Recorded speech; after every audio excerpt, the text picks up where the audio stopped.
Amigos y amigas de Radio América, bienvenidos a nuestro programa espiritual Corazón Limpio. El domingo pasado nos encontramos con la primera parte del libro de Jueces. Allí meditamos sobre algunos temas importantes que el libro nos presenta y vimos algunas figuras de jueces que pese a sus defectos humanos, fueron elegidos por Dios para liberar al pueblo, que tampoco brillaba en fidelidad para con aquel que los había libertado de la esclavitud de Egipto y traído a la tierra prometida con amor del Padre. Vimos con abundancia de datos de cómo Dios, sobre todo en los momentos más difíciles, no abandonó a su pueblo. Esto, decíamos, es motivo de esperanza. Y por eso quisimos llamar a los jueces héroes de la esperanza. La esperanza, como sabemos, no es pura virtud humana y un provenir mejor, nos es fruto de un mero esfuerzo humano, porque el hombre vive una aparente instabilidad humana y moral, y por eso nunca es totalmente confiable. La esperanza de que hablamos es la que viene de Dios, que hizo una promesa a los padres de que iba a preparar un camino para la venida de un Salvador y Redentor. Por eso Él preparó a un pueblo para que fuera la vanguardia de su venida.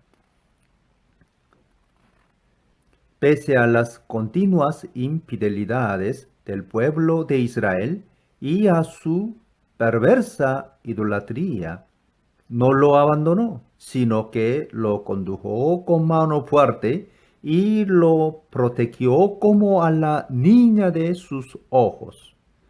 Confróntese Salmo 17:8.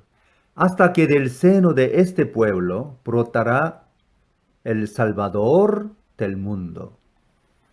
Hoy continuaremos nuestra meditación sobre la segunda parte del libro de Jueces. Le pedimos que sigan con atención lo que todavía iremos decir sobre este libro.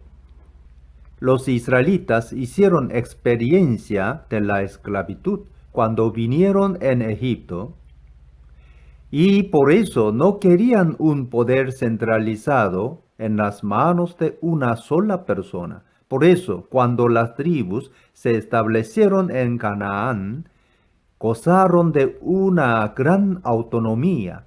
Sabemos que la autonomía y hasta la contenida entre grupos puede subsistir en tiempo de paz o de la relativa calma. Pero cuando hay una amenaza que viene del exterior, de otros pueblos, la falta de unidad es un problema muy serio. Es lo que pasó con Israel dividido en tribus. Cuando los enemigos empezaron a acosarle, entonces hacía falta alguien que uniera las varias tribus con la finalidad de preservar la independencia y la sobrevivencia de las tribus. Esa fue la tarea de aquellos a los que llamamos de jueces. Como vimos, estos eran líderes carismáticos que se levantaban para unir las diferentes tribus israelitas, para que pudieran enfrentar las amenazas que les venían desde afuera. Estos tenían como tarea dirimir las contiendas internas a las varias tribus. Nuestro texto dice que la subfuerza le venía al juez por sí investidura divina. Pasada la amenaza, el juez volvía a sus quehaceres, así como las tribus. Era un sistema, esto de los jueces, que duró unos 300 años. La historia nos dice que este sistema se desarrolló entre victorias y derrotas. Cuando las tribus eran derrotadas y perdían su punto de unión, a veces pasaban un largo tiempo bajo la dominación del que las había vencido hasta que se levantará un nuevo juez que con la ayuda de Dios iba a liberar a las tribus. Con el tiempo, como sabemos, por el aumento de los problemas internos y externos, y por influencia de los pueblos circunvecinos, los israelitas llegaron a instaurar la monarquía. En primero Salmo 8, 10 a 22 encontramos una palabra sobre la instauración de la monarquía. Samuel comunicó entonces el mensaje del Señor a la gente que le estaba pidiendo un rey. Les explicó: así es como el rey va a gobernarlos. Les quitará a sus hijos para que se hagan cargo de los carros militares y de la caballería, y para que le abren paso al carro real. Los hará comandantes y capitanes, y los pondrá a labrar y a cosechar, y a fabricar armamentos y pertrechos. También les quitará a sus hijas para emplearlas como perfumistas, cocineras y panaderas. Se apoderará de sus mejores campos, viñedos y olivares, y se los dará a sus ministros, y a ustedes les exigirá una décima parte de sus cosechas y vendimias para entregársela a sus funcionarios y ministros. Además, les quitará sus criados y criadas, y sus mejores bueyes y asnos, de manera que trabajen para él. Les exigirá una décima parte de sus rebaños, y ustedes mismos les servirán como esclavos. Cuando llegue aquel día, clamarán por causa de ley que hagan escogido, pero el Señor no les responderá. El pueblo, sin embargo, no le hizo caso a Samuel, sino que protestó: de ninguna manera queremos un rey que nos gobierne. Así seremos como las otras naciones, con un rey que nos gobierne y que marche al frente de nosotros cuando vayamos a la guerra. Después de oír lo que el pueblo quería, Samuel se lo comunicó al Señor. Hazles caso, respondió el Señor, darles un rey. Entonces Samuel les dijo a los israelitas: regresen a sus pueblos. Samuel alertó sobre el peligro de tener un rey como guía, pero el pueblo no le hizo caso. En la época de los jueces, como decíamos, era normal que una vez pasada la amenaza, todos volvieran a su vida anterior de campesinos.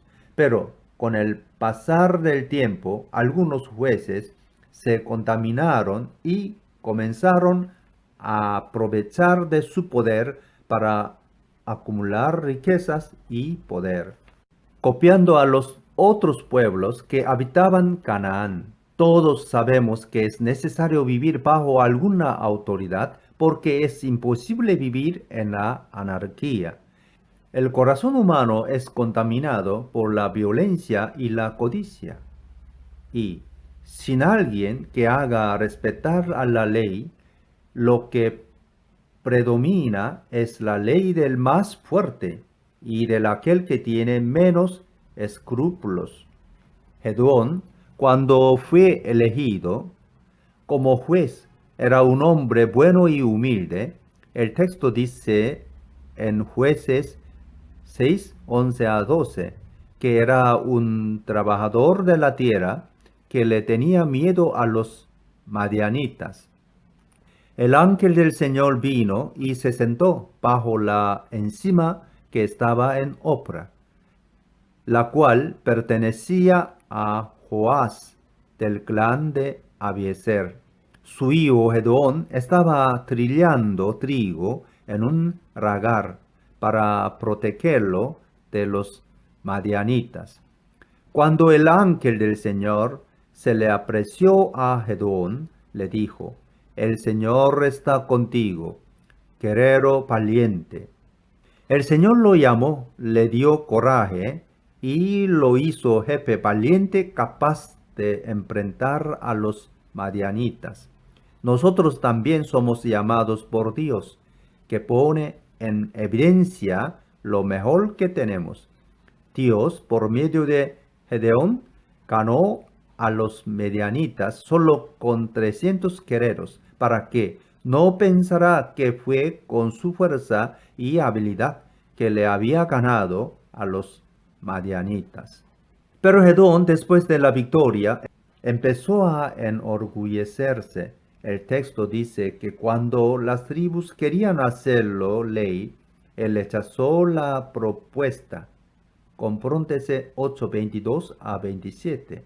Él pidió parte del botín y recibió unos 23 kilos de oro, y con eso se hizo un efod que puso en Opra, su ciudad natal. Además, él tenía una gran familia con varias esposas, de las cuales tuvo 70 hijos, y también una concubina, la que era la madre de Elimelech. Este nombre quiere decir que mi padre es rey. Queda la duda si el padre mencionado en el nombre es Dios o Gedeón. Gedeón en total tuvo 71 hijos. Abimelech, dice el texto, mató a 69 de sus hermanos para poder hacerse rey. Cuando la ambición humana de poder toma la delantera, el hombre es capaz de cualquier cosa. Después de la muerte de Abimelech, y también a causa de la guerra civil que estalló por causa de él, las tribus ya no querían tener otro rey. Como la historia enseña, el poder acaba por corromper al corazón del hombre. Lo peor es que esto ocurre también en el ámbito de las comunidades de fe. Cuando uno es elevado a un cargo dentro de la iglesia, debe de cuidar de su corazón, porque él puede comenzar con mucha humildad y con ganas de servir, pero no pocas veces con el tiempo su cabeza y su corazón se acostumbran al poder y se olvida del por qué fue elegido y puesto en su cargo. Este desvío trae muchos problemas y sufrimientos para la iglesia. Además, el mal uso de los bienes de una nación o de una iglesia, lo que llamamos de corrupción, solo trae divisiones y peleas. Los líderes que se dejan corromper por la riqueza acostumbran también corromperse en la esfera sexual, llegando a traicionar a sus mujeres o a sus maridos.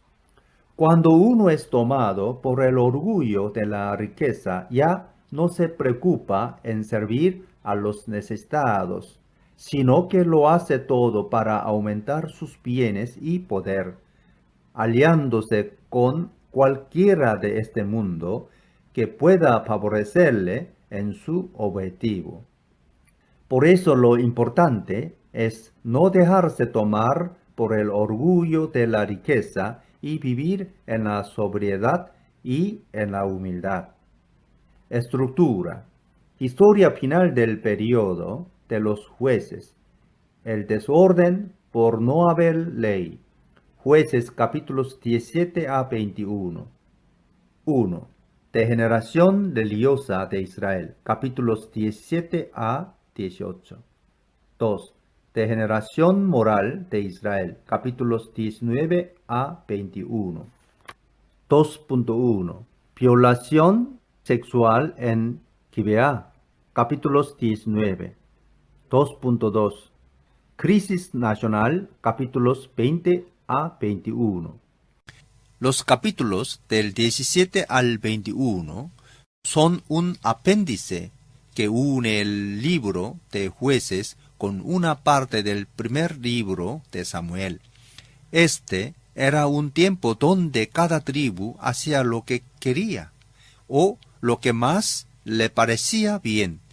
En este caso, lo que impera es la ley del más fuerte y las víctimas son las categorías más débiles de la cadena social, como las mujeres, los niños y los ancianos. Pero Dios no abandona a su pueblo y siempre le guía a los suyos.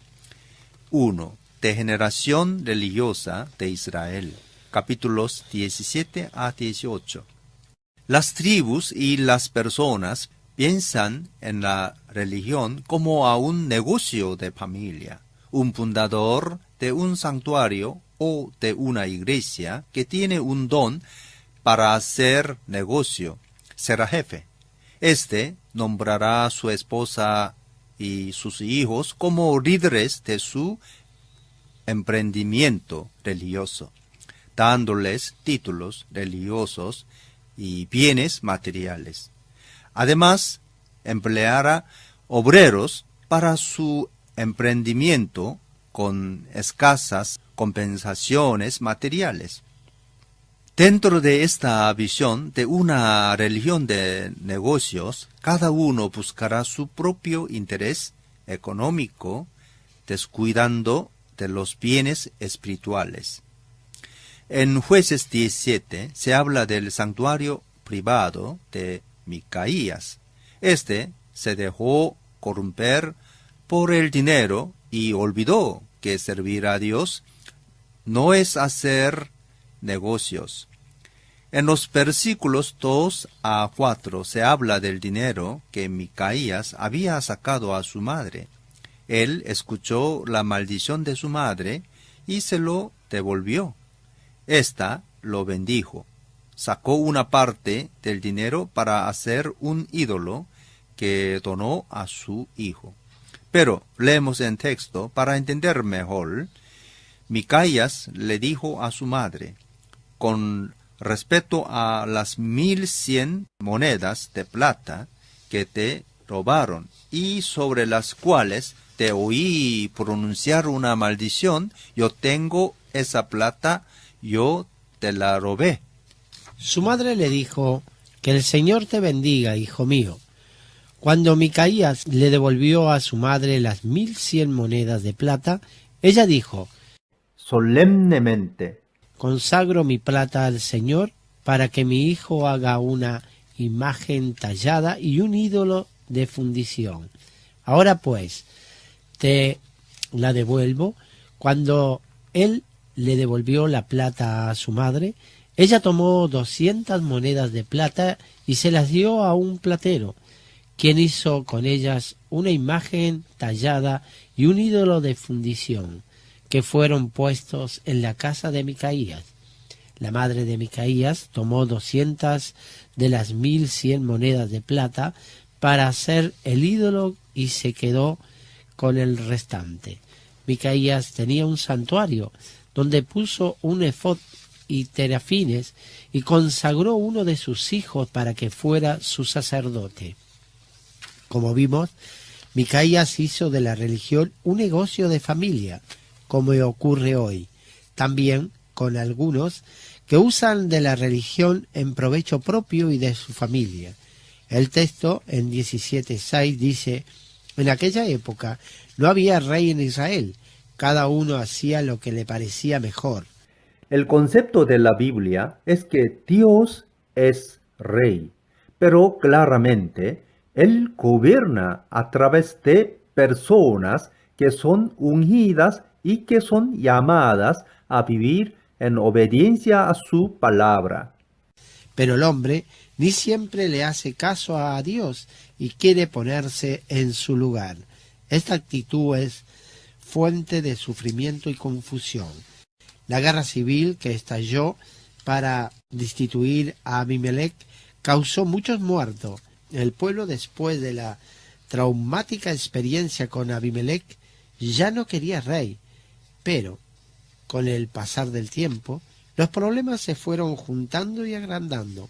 Había peleas entre las tribus Y la otra guerra civil que se trabó entre la tribu de Benjamín contra las demás tribus israelitas causó casi la total destrucción de los benjamitas.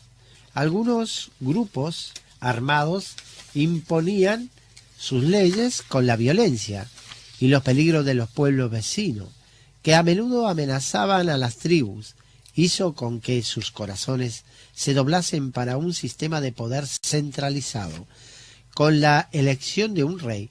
Pero esa es la historia que veremos cuando trataremos la época de la monarquía. En 1 Samuel 8, 6, 9 leemos: cuando le dijeron que querían tener un rey, Samuel se disgustó. Entonces se puso a orar al Señor. Pero el Señor le dijo: hazle caso al pueblo en todo lo que te diga. En realidad no te han rechazado a ti, sino a mí, pues no quieren que yo reine sobre ellos. Te están tratando del mismo modo que me han tratado a mí desde el día en que los saqué de Egipto hasta hoy.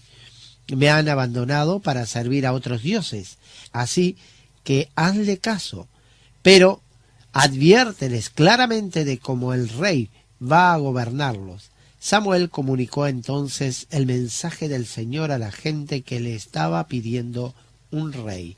El pueblo quiere un rey y Dios lo permite, diciéndole a Samuel que es él que están rechazando y por lo tanto les dé lo que piden.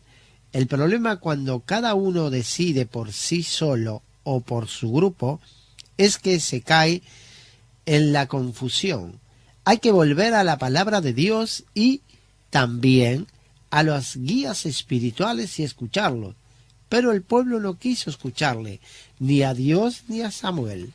En Jueces 17, 7, 13, se habla de un levita que vivía en Belén de Judá. Buscando su vida salió de Belén y subió al monte de Efraín hasta la casa de Micaías y aquí hizo un negocio con éste. Como leemos en el versículo del 9 al 13, ¿de dónde vienes?, le preguntó Micaías. Soy levita de Belén de Judá, contestó él, y estoy buscando un lugar donde vivir. Vive conmigo, le propuso Micaías, y sé mi padre y sacerdote. Yo te daré 10 monedas de plata al año, además de ropa y comida.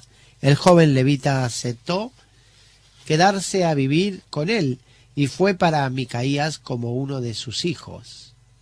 Luego Micaías invistió al levita, y así el joven se convirtió en su sacerdote y vivió en su casa. Y Micaías dijo: ahora sé que el Señor me hará prosperar porque tengo a un levita como sacerdote. Algunos pastores hoy día abren sus iglesias y eligen colaboradores para que les ayuden a cambio de un sueldo. Pero estos tienen que hacer conforme manda el pastor responsable y hablar bien de él. Con Micaías ocurrió lo mismo.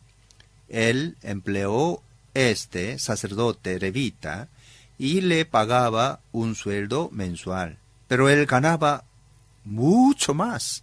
Y las palabras que concluyen. Nuestro texto dejan claro lo que él buscaba: la prosperidad para él y su familia. Poco le importaban los pobres. En Jueces 18 se habla de la tribu de Dan. Todavía no había rey y esta tribu buscaba su tierra. Salieron de su herencia porque no lograban vivir dignamente y fueron más arriba en buscar de un sitio mejor. Mandaron adelante ellos 5 exploradores para ver a dónde podían habitar. En casa de Micaías se encontraron con el levita que Este había empleado en su santuario, y le preguntaron cómo llegó hasta allí y qué hacía.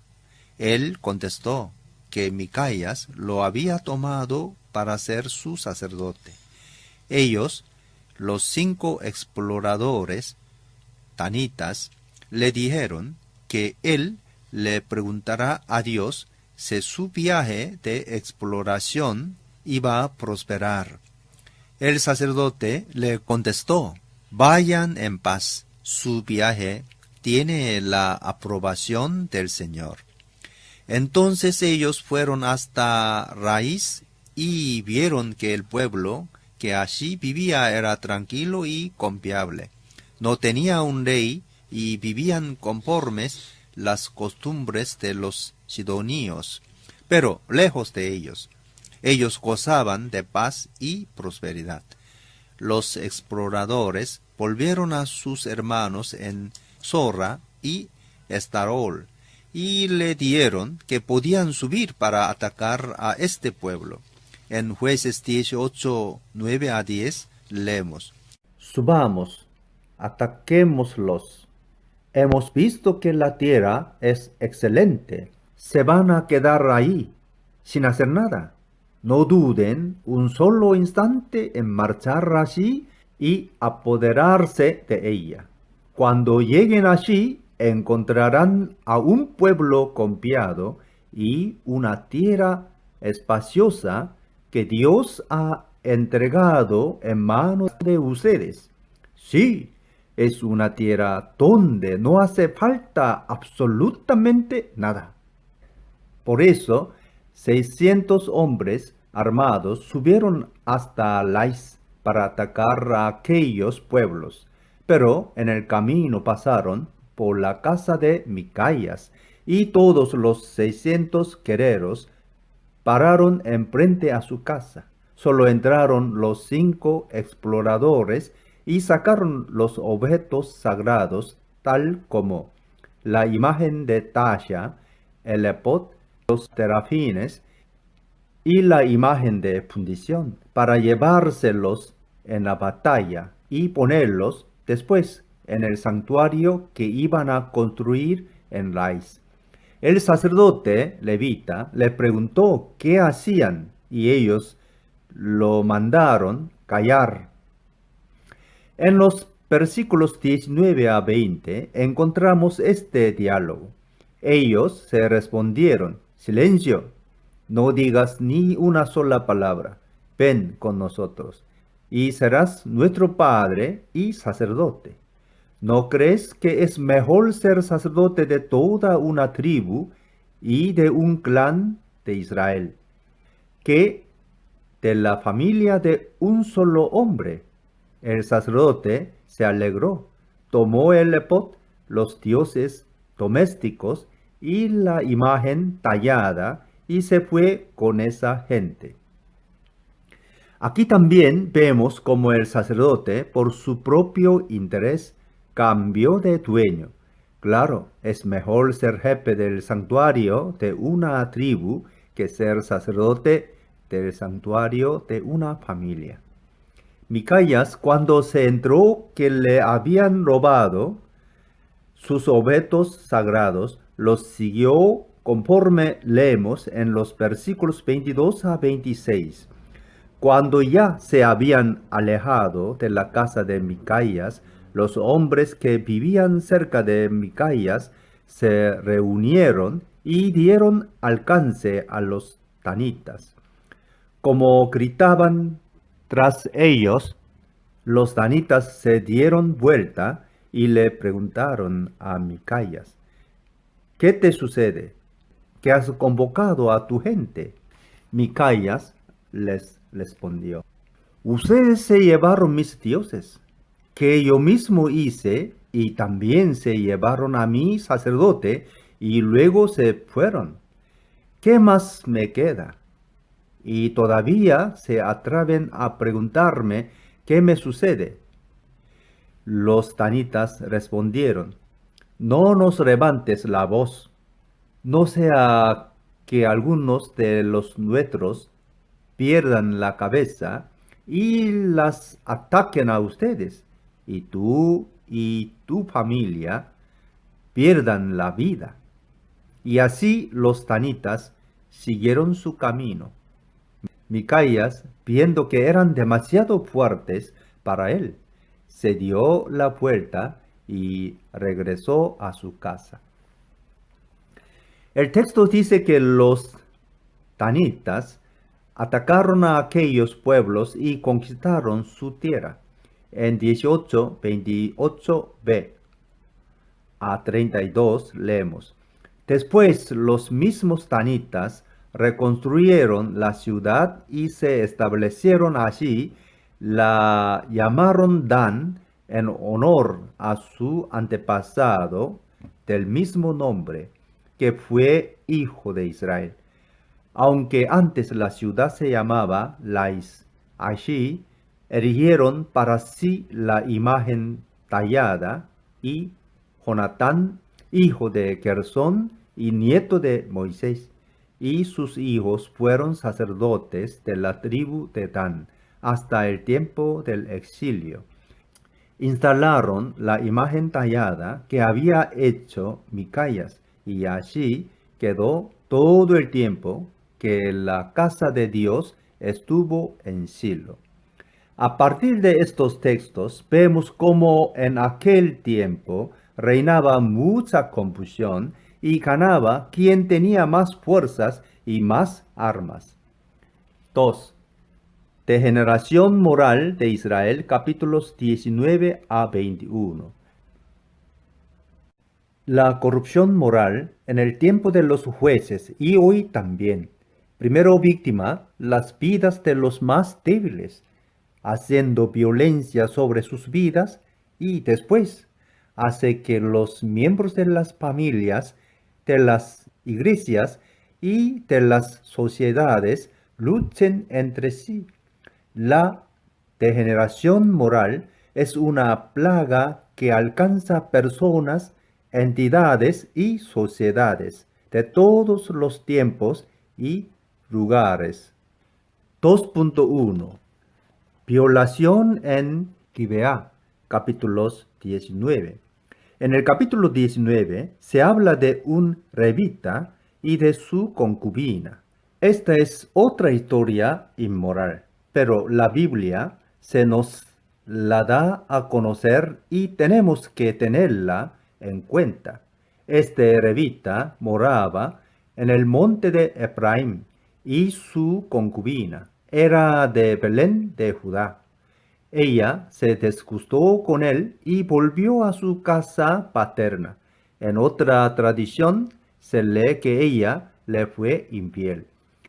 En esta época patriarcal, cuando una mujer dejaba a su marido, solo podía volver a la casa paterna. Ella quedó 4 meses en la casa de su padre. El levita fue hasta ella con un siervo y 2 asnos. El suegro le recibió con alegría y se quedó en la casa de esto por 3 días. Al 4 día, el levita quería marcharse, pero el suegro lo invitó a comer antes de irse para que tuviera fuerza en el viaje. El levita y el suegro comieron y bebieron, y el tiempo fue pasando hasta que llegó el ocaso. Por eso el suegro le pidió que se quedara una noche más. El día siguiente, el 5.º día, nuevamente el levita quería marcharse, pero una vez más el suegro lo invitó a comer como el día anterior. Los dos quedaron solos y comieron juntos, pero no bebieron porque el levita quería marcharse. Ya estaba atardeciendo Y el suegro lo invitó para que se quedara una noche más. El levita no aceptó y se fue. Llegando a Jebús, su siervo le dijo que se quedaran allí para pasar la noche, pero él no quiso, porque quería parar en territorio israelitas. Los dos pararon en Gibeá, en territorio de Benjamín. Ya el sol se había puesto y nadie quería hospedarles. Solo un hombre viejo que era de su misma tribu y que venía de su trabajo en el campo los acogió en su casa. En los versículos del 17b al 21 encontramos el diálogo entre el levita y el anciano. ¿A dónde vas? ¿De dónde vienes? El viejo le respondió: Estamos de paso. Venimos de Belén de Judá y vamos a una zona remota de la región montañosa de Efraín, donde yo vivo. He estado en Belén de Judá y ahora me dirijo a la casa del Señor, pero nadie me ha ofrecido alojamiento. Tenemos paja y forraje para nosotros asnos y también pan y vino para mí y para tu sierva y para el joven que está conmigo. No nos hace falta nada. En mi casa serás bienvenido, le dijo el anciano. Yo me encargo de todo lo que necesites, pero no pases la noche en la plaza. Así lo llevó a su casa y dio de comer a sus asnos y después de lavarse los pies, comieron y bebieron. Pero algunos habitantes perversos de aquella ciudad fueron hasta la casa del anciano y le mandaron para que sacara a aquel hombre, porque querían unirse sexualmente con él. El dueño de la casa, en respeto a la hospitalidad, que era algo sagrado en aquella cultura, pidió para que no le hicieran daño y ofreció a su hija virgen y a la concubina del levita, para que hicieran con ellas como más bien le parecía, pero que dejasen el huésped en paz. Para nuestra mentalidad actual, suena como algo muy cruel, pero en aquella mentalidad machista y a causa de la sacralidad de la hospitalidad, era el eslabón más débil de la cadena, es decir, la mujer, que era tenida como propiedad del hombre, que iba a tener que cargar con el peso de la violencia. El texto dice que ellos no aceptaron. Entonces el levita, para salvar su vida, sacó a fuerza a su concubina y se la entregó a ellos. En los versículos del 25 al 30 leemos de las consecuencias horribles de esta violación. Aquellos perversos no quisieron hacerle caso, así que el levita tomó a su concubina y la echó a la calle. Los hombres la violaron y la ultrajaron toda la noche, hasta el amanecer. Ya en la madrugada la dejaron ir. Este levita durante toda la noche no hizo nada y dejó su concubina en las manos de los violadores, mientras él estaba en casa al seguro. Su actitud nos muestra que en su corazón tenía mucha cobardía y ninguna consideración por su concubina. Despuntaba el alba cuando la mujer volvió y se desplomó a la entrada de la casa donde estaba hospedado su marido. Así se quedó hasta que amaneció, cuando por la mañana su marido se levantó y abrió la puerta de la casa, dispuesto a seguir su camino. Vio allí a su concubina, tendida a la entrada de la casa y con las manos en el umbral. Levántate, vámonos, le dijo, pero no obtuvo respuesta. Entonces el hombre la puso sobre su asno y partió hacia su casa. Cuando llegó a su casa, tomó un cuchillo y descuartizó a su concubina en 12 pedazos, después de lo cual distribuyó los pedazos por todas las regiones de Israel. Todo el que veía esto decía, nunca se ha visto ni se ha hecho semejante cosa desde el día que los israelitas salieron de la tierra de Egipto. Piensen en esto, considérenlo y díganos qué hacer. La actitud de estos jóvenes nos recuerda lo que ocurrió en Sodoma, cuando dice el texto, todos los varones de Sodoma, desde el más joven hasta el más viejo, fueron hasta Lot porque querían abusar de los dos hombres que él había hospedado en su casa.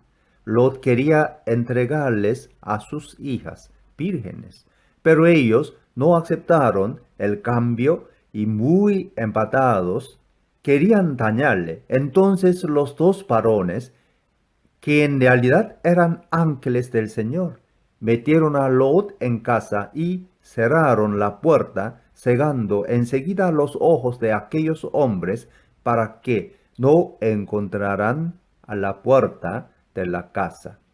Génesis 19, 1 a 11. Cuando ocurre algo así de terrible, pocos tienen el coraje de hablar, ayer como hoy también. Esto es una clara señal de la cobardía del ser humano, que todo lo hace para salvar su vida y no se importa qué precio los demás tendrán que pagar. 2.2 Crisis Nacional, capítulos 20 a 21. Sin Dios en el corazón no hay misericordia ni respeto para la vida de los demás. Pero la palabra dice que el Dios tiene misericordiosa de todos, de los buenos y también de los malos. Porque hace llover y salir el sol sobre buenos y malos. Compróntese Mateo 5, 43 a 48. Alguien puede preguntarse si debemos tener misericordia de los malos que hicieron cosas horribles contra los demás. Dios ama a todos. Claramente las leyes humanas determinan puniciones que éstos debían cumplir, pero no podemos vengarnos con nuestras propias manos.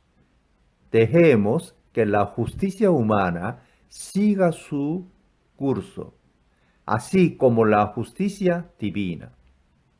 Si cargamos en nuestro corazón sentimientos de odio y venganza, saldrán de nosotros malas palabras y malos deseos para pagar al malo con la misma moneda. Entonces seremos igual que ellos, promotores de más violencia y no de reconciliación. Es lo que ocurrió con este levita y con los benyaminitas, que en lugar de echar agua sobre el fuego, fueron echando con sus posturas gasolina, y el fuego se esparció, quemando todo con su fuerza. Esto costó una guerra civil y la destrucción de una tribu. En el capítulo 20, después de la denuncia, este levita dijo que su concubina estaba muerta por la violencia que padeció, y este era verdadero. Pero también declaró, exagerando, de que los jóvenes intentaron matarlo, lo que no era verdadero, ocultando su comportamiento cobarde. A causa de eso, en Gibea hubo una reunión de todos los israelitas más fuertes. En 27-11 encontramos estas palabras de algunos de los líderes de las tribus buscando una solución o una venganza contra los que habían hecho tal barbaridad en Gibeá. Ahora todos ustedes, israelitas, opinen y tomen una decisión. Aquí mismo, todo el pueblo se levantó como un solo hombre y dijo, ninguno de nosotros volverá a su carpa. Nadie regresará a su casa. Y esto es lo que le haremos ahora a Gibeá. Echaremos suertes para ver quiénes subirán contra ella.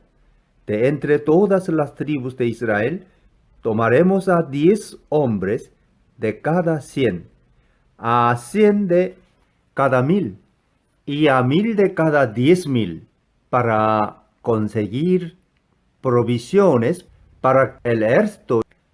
Cuando el ejército llegue a Gibeá de Benjamín, les dará su merecido por toda la infamia cometida en Israel. Así que todos los israelitas, como un solo hombre, unieron sus fuerzas para atacar la ciudad. A la violencia de los hombres de Gibeá hubo una respuesta violenta de los demás israelitas.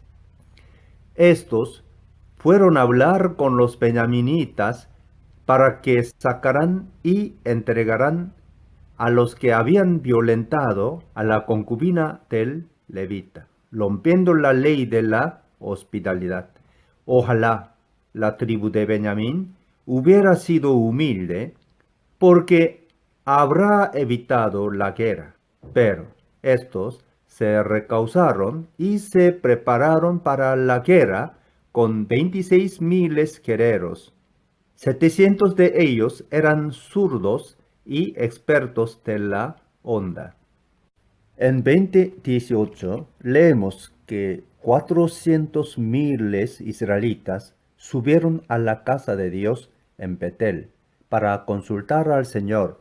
Ellos le preguntaron, ¿quién debía subir primero para pelear contra la tribu de Benjamín? Ellos ya habían decidido que iban a pelear. Fueron a consultar a Dios solo para que les ayudara en la lucha. Una tal postura hace de Dios un ídolo que debe doblarse a la voluntad humana. Pero Dios no se deja manipular por los hombres. A la pregunta, ¿quién debía subir primero? Dios respondió, Judá. Ellos subieron a pelear, pero fueron derrotados y perdieron aquel día 22,000 combatientes.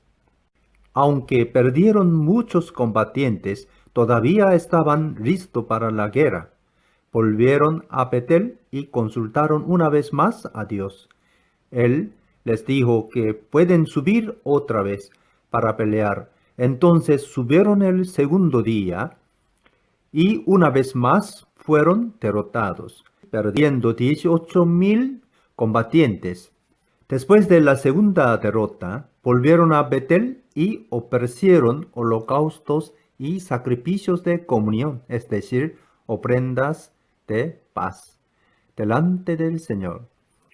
En 27-28 leemos, después consultaron al Señor, pues en aquel tiempo estaba allí el arca del pacto de Dios, y Pinés, hijo de Eleazar y nieto de Aarón, ministraba delante de ella.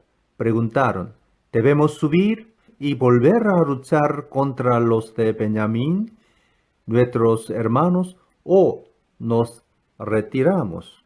El Señor respondió, suban, porque mañana los entregaré en sus manos.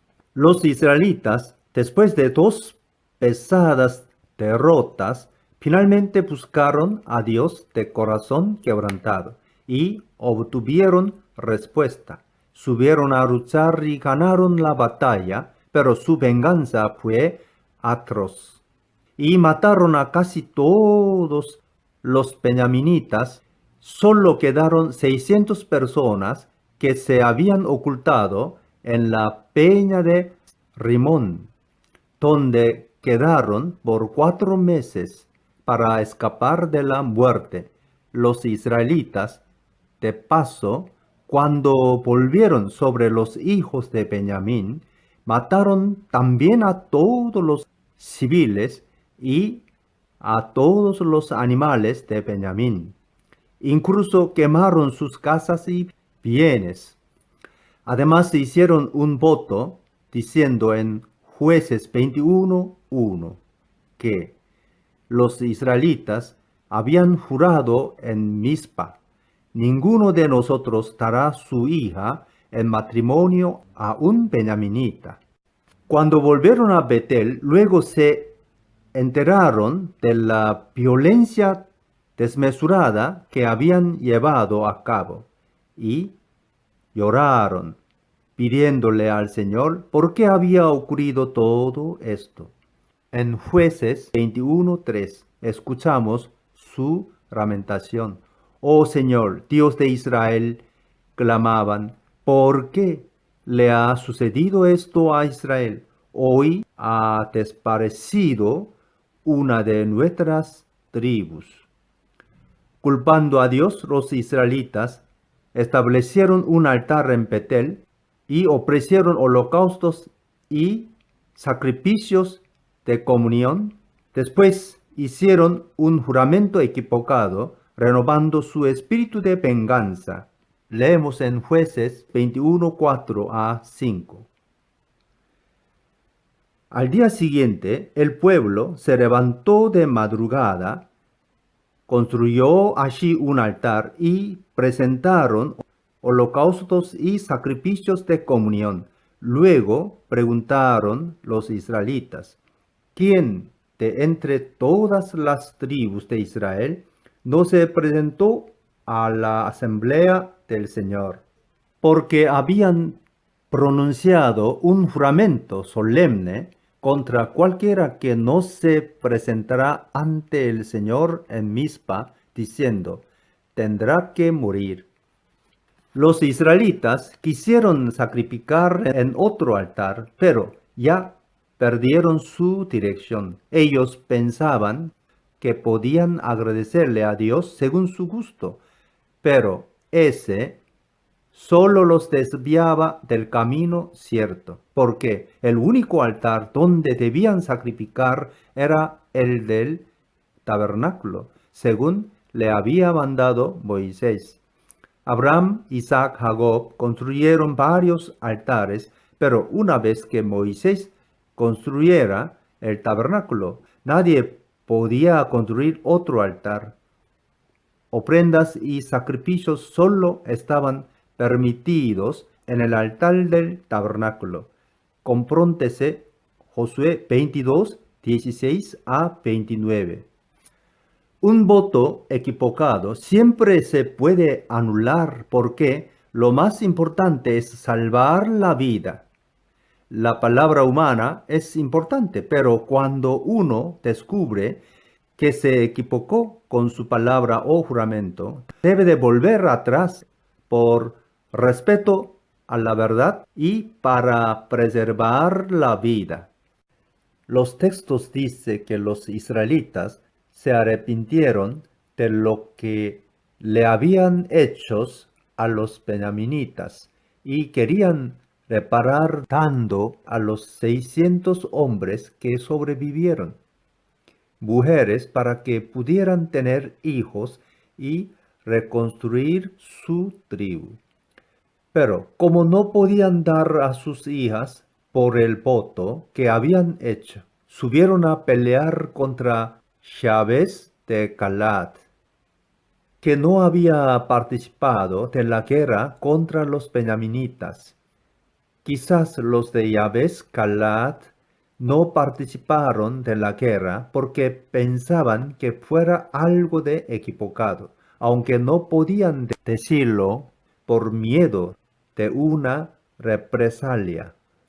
En Jueces 21, 10 a 14 leemos, así que la asamblea envió 12,000 de los mejores guerreros con la siguiente orden. Vayan y maten a filo de espada a los habitantes de Yabes Galaad, maten también a las mujeres y a los niños. Esto es lo que van a hacer. Exterminarán a todos los hombres y a todas las mujeres que no sean vírgenes. Entre los habitantes de Yabes Galaad encontraron a 400 muchachas que no habían tenido relaciones sexuales con ningún hombre y las llevaron al campamento de Silo, que está en la tierra de Canaán. Entonces toda la comunidad envió una oferta de paz a los benyaminitas, que estaban en la peña de Rimón. En esa ocasión regresaron los benyaminitas y se les dieron las mujeres de Yabes Galaad que habían dejado con vida. Pero no hubo mujeres para todos. Y aquí vemos otra vez la tragedia de la guerra. Las familias son destruidas y los niños mueren.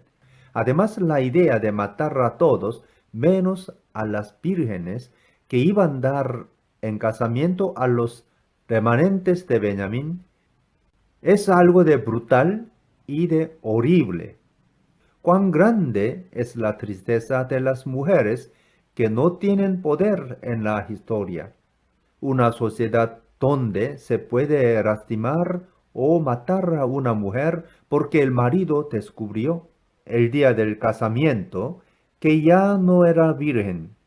Es algo de incomprensible e inaceptable. Creo que debemos urgentemente cambiar nuestra mentalidad para construir un mundo fundamentado en la dignidad de todo ser humano. En 21:8 a 14 encontramos lo ocurrido los de Yabes Galaad. Aquí se dice que los mataron a todos, solo ahorraron a 400 vírgenes que ofrecieron a los benyaminitas como señal de paz, pero los benyaminitas que sobrevivieron eran 600, por eso les faltaban 200 mujeres. Siempre a causa del voto que le prohibía de darle sus hijas como esposas, encontraron otra solución. Mandaron decirle a los benyaminitas que todavía no tenían mujer que aprovechen de la fiesta en el santuario de Silo. Le dijeron para que éstos se escondieran entre las viñas y que después raptarán a 200 de las mujeres que danzaban y que las llevarán a su casa como esposa, para poder levantar otra vez a la tribu de Benjamín y a sus ciudades. Y así ocurrió. En 21, 24 a 25 leemos las palabras finales del libro de Jueces. Luego de eso, los israelitas también se fueron de aquel lugar y regresaron a sus tribus y a sus clanes, cada uno a su propia tierra. En aquella época no había rey en Israel, cada uno hacía lo que le parecía mejor. Una vez más, cuando falta alguien que haga respetar a la palabra de Dios y la ley, cada uno hace lo que le parecía mejor. La violencia en contra de las mujeres no es solo historia de aquel tiempo, hoy todavía, en un mundo que debería ser más civilizado, la violencia machista contra las mujeres continúa. En Uruguay, en lo que va del año, 20 mujeres perdieron la vida de manera violenta, 13 por su pareja y familiares. Claro que no debemos tirar la toalla, sino continuar a luchar para que nuestro mundo se vuelva cada vez más humano y que la vida de todos sea respetada y cuidada.